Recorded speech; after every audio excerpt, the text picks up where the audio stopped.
Oke, bismillahirrahmanirrahim.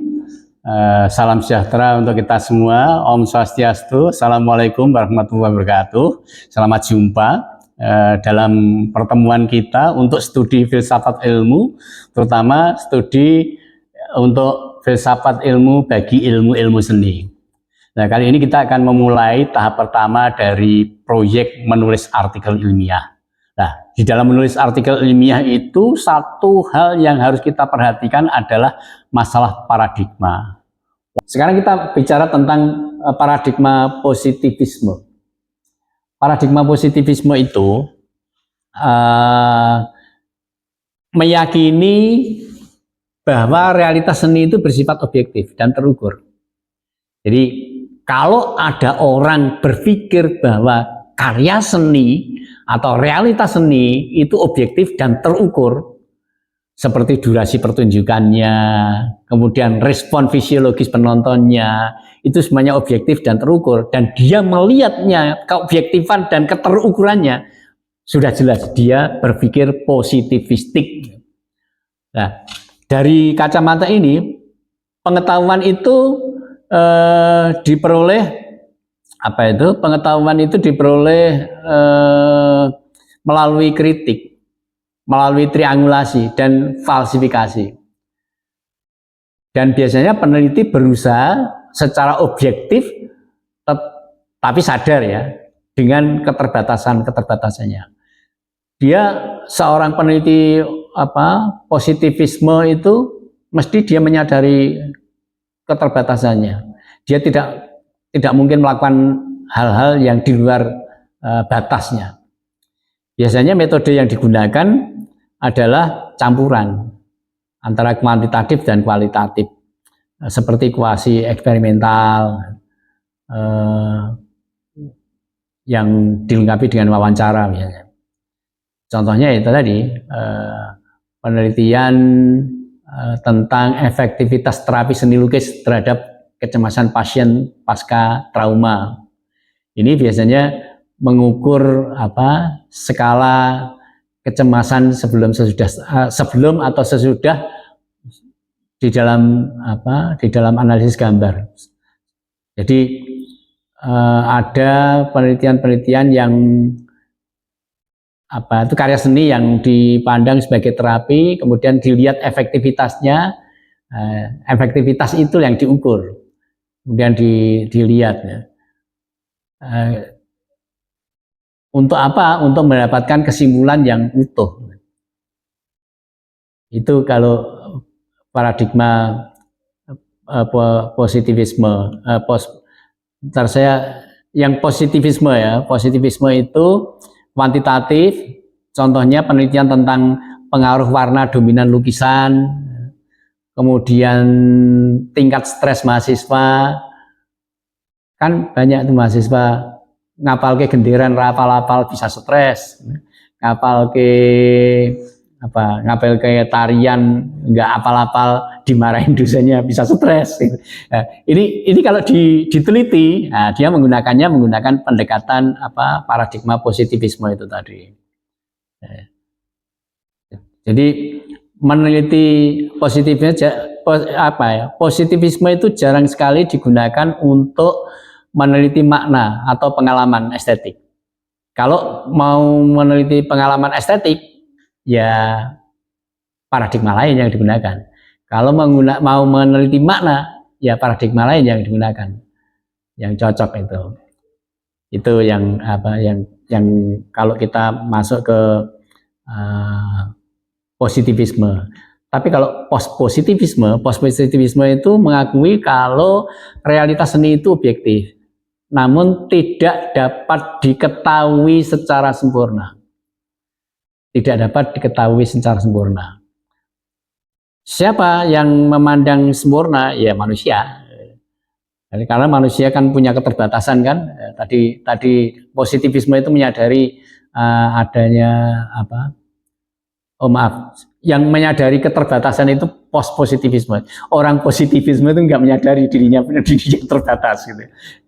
Itu yang jadi karena positivisme menyadari keterbatasan, maka metode yang digunakan itu ya tidak kuantitatif. Kalau positivisme rata-rata kuantitatif, hitung-hitungan gitu. Jadi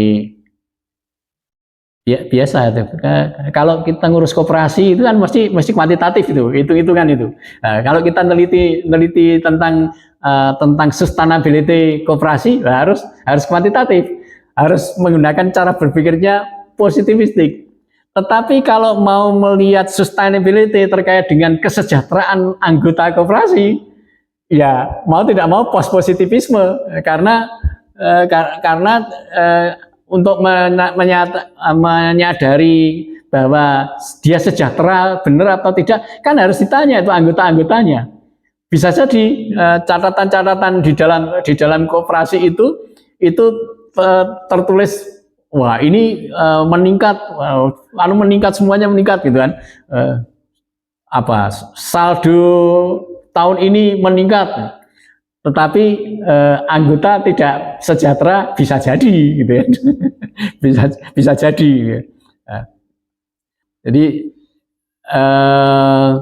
Jadi biasanya kalau post positifnya contohnya penelitian tentang efektivitas terapi seni lukis terhadap kecemasan pasien pasca trauma yang mengukur skala kecemasan sebelum, sesudah maupun sekaligus menganalisa gambar dan wawancara untuk mendapatkan kesimpulan. Jadi post positivisme itu biasanya cocok untuk penelitian seni terapan, terapi seni, pendidikan seni, kebijakan seni gitu. Nah, kita menggunakan post positivisme itu membutuhkan buktinya adalah bukti efektivitas, namun tetap menyadari adanya kompleksitas konteks kehidupan manusia itu. Berbeda dengan positivisme. Post positivisme itu mengizinkan metode kualitatif sebagai pelengkapnya. Jadi kayak tadi kalau kita melihat sustainability koperasi misalnya, kita lihat angka-angkanya, saldonya meningkat setiap tahun meningkat gitu. Tapi ketika secara kualitatif kesejahteraan itu tidak tercermin, nah ini menjadi persoalan, dan persoalan itu bisa dipetakan oleh pendekatan post positivisme itu tadi. Kemudian paradigma kritis.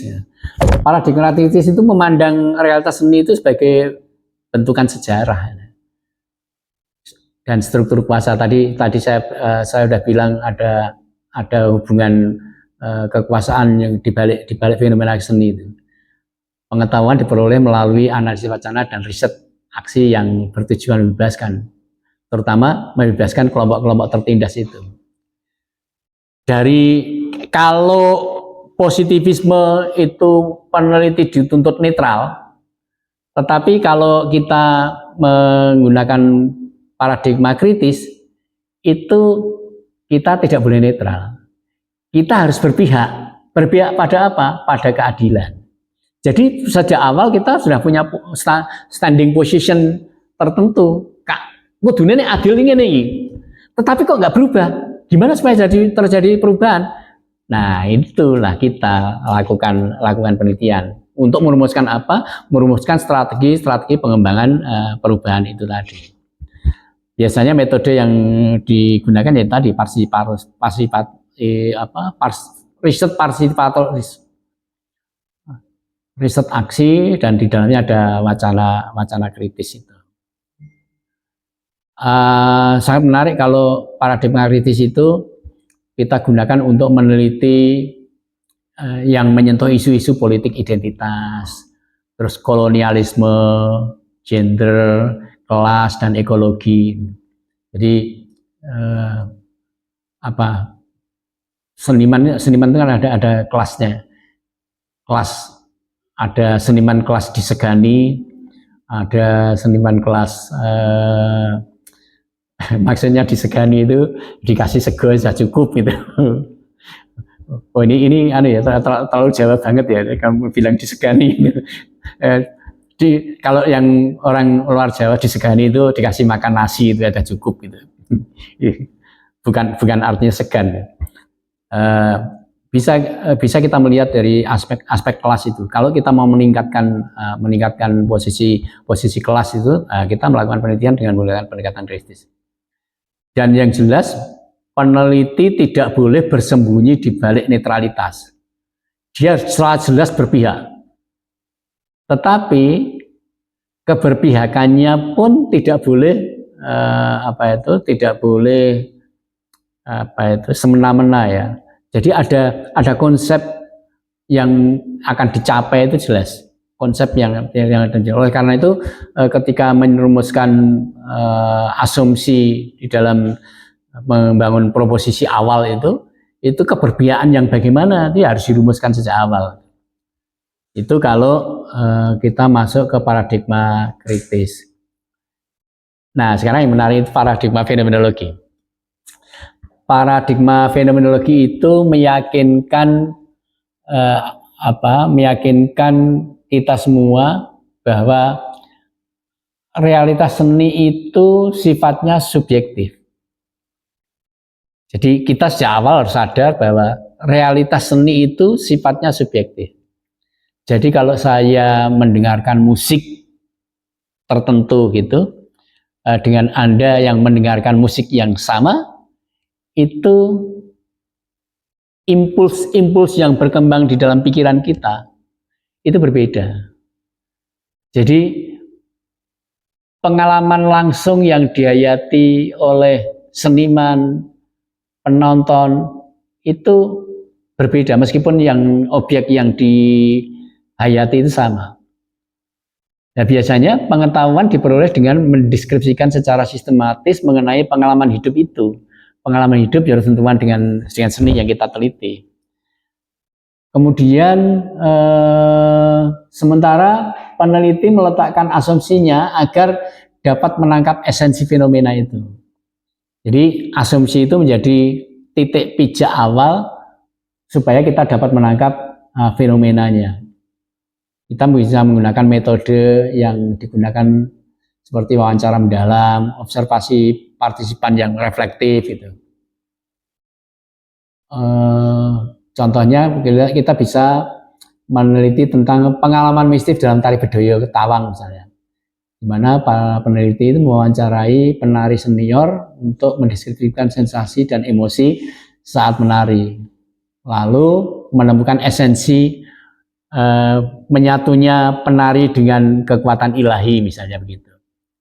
Biasanya fenomenologi itu sangat cocok untuk meneliti pengalaman subjektif, bukan pengalaman objektif. Jadi kalau pengalaman subjektif itu diteliti, itu akan menghasilkan pengetahuan baru. Itu yang fenomenologi. Yang semiotika, nah semiotika itu menarik. Semiotika itu memandang realitas seni dan budaya itu dibangun oleh sistem tanda. Baik itu tanda yang bersifat verbal, baik itu tanda yang bersifat visual, maupun tanda yang berupa bunyi. Yang tentu saja makna tanda itu bergantung pada kesepakatan dan konteks budaya. Dan pengetahuannya diperoleh melalui analisis bagaimana tanda itu bekerja, yaitu dengan mengidentifikasi penanda dan petandanya, mencoba menghubungkan kode-kode yang ada di dalam tanda-tanda itu. Di dalam analisis namanya coding nanti. Jadi kita menganalisis kode-kode, kita menggunakan coding. Biasanya metode yang umum digunakan ya analisis teks dan etnografi semiotik. Jadi teks itu kita analisis, kita lihat sebagai tanda-tandanya, dan tanda-tanda nanti akan ada banyak nanti di dalam metode penelitian, mungkin akan lebih diperdalam lagi nanti. Jadi paradigma semiotika itu jelas memandang realitas ontologi sebagai jejaring tanda yang syarat makna. Tentang realitas ini biasanya diperoleh dengan membedah bagaimana tanda-tanda itu bekerja untuk menghasilkan makna. Hanya sampai di situ saja sih. Tapi meskipun sesederhana ini, kita bisa pusing kepala kita hanya urusan memahami tanda, karena tanda itu ada tiga pendekatan. Ada pendekatannya Saussure, pendekatannya Roland Barthes, dan ada pendekatannya siapa itu Sandra Peirce gitu. Yang terakhir setelah kita bicara semiotika, praktis based research tadi saya perjelas lagi. Praktis based research itu memandang bahwa realitas ontologis itu atau ontologi objek kita itu tidak berada di luar karya seni, melainkan lahir dari proses penciptaan itu sendiri. Jadi ada proses mencipta dan pengetahuannya diperoleh melalui refleksi kritis dan dokumentasi selama praktek artistik itu berlangsung. Itu yang praktis based research. Metode yang digunakan yang meliputi dokumentasi studio, terus di jurnal ada jurnal reflektif. Maksudnya jurnal reflektif itu pencatatan secara berkala hasil-hasil refleksi kita dari tahap ke tahap berikutnya itu. Jadi itu yang bisa saya paparkan mengenai praktis based research. Dari keenam paradigma itu tadi tampak bahwa ada realitas riset yang berhadapan satu sama lain, yaitu riset ilmiah di satu pihak dan ada riset penciptaan seni di pihak lain. Meskipun tadi di dalam paradigmanya itu riset ilmiah lebih banyak karena ada positivisme, postpositivisme, paradigma kritis, fenomenologi, dan semiotika. Ini saya sampaikan hanya dasarnya saja, bukan berarti paradigma itu hanya ada 5. Ada ratusan paradigma itu, varian-variannya itu macam-macam, varian-varian antara gabungan antara fenomenologi dengan kritis dan seterusnya. Varian-varian macam itu nanti akan banyak sekali. Di studi ilmu sosial dan ilmu antropologi itu ada banyak sekali pendekatan. Yang jelas riset ilmiah dan riset penciptaan seni itu berhadapan satu sama lain, yang mencerminkan tujuannya beda, outputnya beda, validitasnya beda, peran penelitinya beda, dan paradigma yang dominan pun beda. Kalau penciptaan seni, paradigma yang dominan adalah practice based research, bisa juga menggunakan fenomenologi, bisa juga menggunakan pendekatan kritis. Tapi yang riset ilmiah yaitu tadi positivisme, postpositivisme, fenomenologi, semiotika, ada banyak lagi. Biasanya peran penelitinya kalau di dalam riset ilmiah itu peneliti itu sebagai pengamat eksternal. Dia menempatkan posisi dirinya sebagai orang luar, sebagai pengamat saja. Sementara dalam penciptaan seni, peneliti itu ya praktisinya itu sendiri. Makanya dia adalah praktisi reflektif. Dia peneliti sekaligus seniman, seniman sekaligus peneliti. Jadi nggak bisa dipisahkan. Jangan kayak seniman apa peneliti toh? Ya seniman ya peneliti. Gitu. Tentu saja validitasnya berbeda. Kalau validitas riset ilmiah itu mengandalkan pada reliabilitas, keterpercayaannya, validitas internal maupun validitas eksternal, keabsahannya. Tapi kalau validitas di penciptaan seni itu atau artistic research itu harus koheren. Koherensi menjadi penting, keterlibatan menjadi penting, dampak estetik juga menjadi penting. Outputnya, kalau outputnya penciptaan seni itu ya karya seni plus refleksi tertulis atau eksposisi pengetahuan baru yang dihasilkan berdasarkan praktek penciptaan itu. Sementara kalau riset ilmiah ya hasilnya kemungkinannya teori, generalisasi, dan rekomendasi.